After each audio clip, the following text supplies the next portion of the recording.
UCC पूरे देश में लागू की जा रही है और इसी बात की मुखालफत कांग्रेस कर रही है।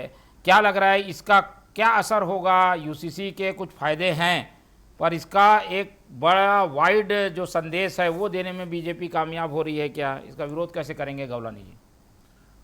मोहन जी देखिए, विरोध वाली बात नहीं आती है। आप भारत देश को समझने की कोशिश कीजिए। माँ भारती के आंचल में इतने रंग हैं जितने तो भारतीय जनता पार्टी गिन भी नहीं सकती। आप एक कहावत बोली जाती थी कि कोस कोस पर बदले पानी, 3 कोस पर बानी। आप जैसे ही जैसे आगे बढ़ते हैं तो हर जगह कल्चर बदलता है, हर जगह की रीति रिवाज बदलते हैं, उनका खान पान, रहने का तरीका, जीने का तरीका, सब चीजों में बदलाव आता है। मुझे ये नहीं समझ में आ रहा है भारतीय जनता पार्टी सबको एक क्यों करना चाहती है।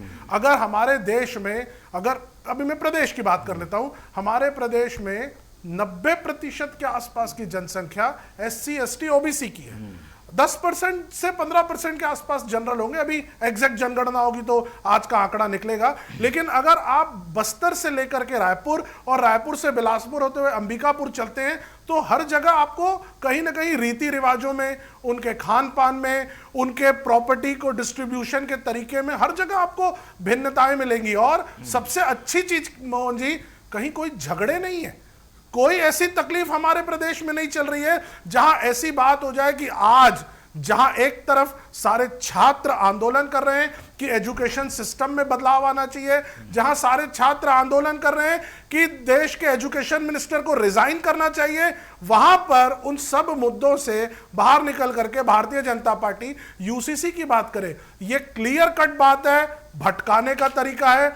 आदिवासी भाई बहन, आदिवासी मूल, मोहन जी आप आदिवासियों में भी चलिएंगे ना तो कुछ आदिवासियों में शादी के तरीके अलग है। मैं बता रहा हूं, नुकसान की बात यह है कि आप देश के इतिहास से, आप किसी व्यक्ति के, समाज के इतिहास में बदलाव करना क्यों चाहते हैं? उससे नुकसान क्या हो रहा है? ऐसा कौन सी चीज है जिसका डायरेक्ट इफेक्ट कहीं ना कहीं सरकार को नेगेटिव में पड़ रहा है? ऐसी कोई चीज हमारे प्रदेश में नहीं दिख रही है। ना हमारे प्रदेश में कहीं सांप्रदायिक दंगों की स्थिति है, शांतिपूर्ण प्रदेश है, हर व्यक्ति अच्छे से चल रहा है। आप मुझे बताइए यूसीसी की बात बीच में क्यों की जा रही है? अचानक जब यहां पर यह बात हो रही है कि ठेकेदारों को पेमेंट नहीं हो रही है, यहां यह बात हो रही है कि नकदी से लोगों के घर उजाड़ दिए जा रहे हैं, यहां यह बातें हो रही है कि सरकार कर्जा लिए जा रही है लेकिन एक भी रोड नहीं बना रही है। मुद्दे की बात छोड़ के यूसीसी क्यों? फायदा क्या है? अच्छा चलिए आप फायदा भी बता दीजिए। मान लो ये मैं लागू तो नहीं करते तो क्या फायदा हो जाएगा?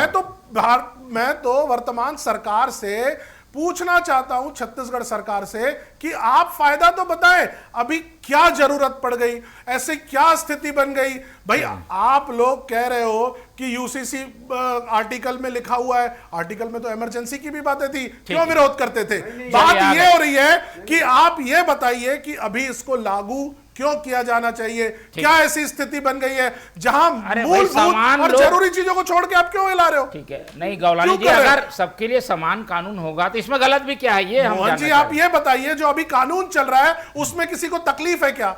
आप क्यों चेंज करना चाह रहे हैं? आप पहले ये बताइए कि किस लोगों ने रिप्रेजेंटेशन दिया? क्या आदिवासी लोगों ने कोई आपको रिप्रेजेंटेशन दिया? नहीं, आप मैं पूछ रहा हूं ना, आप मुझे बताइए चेंज क्यों? जरूरत क्या है? पुरानी चीज में नुकसान क्या है जो बदलाव की बात हो रही है? अभी में नुकसान क्या है? रवि जी बिल्कुल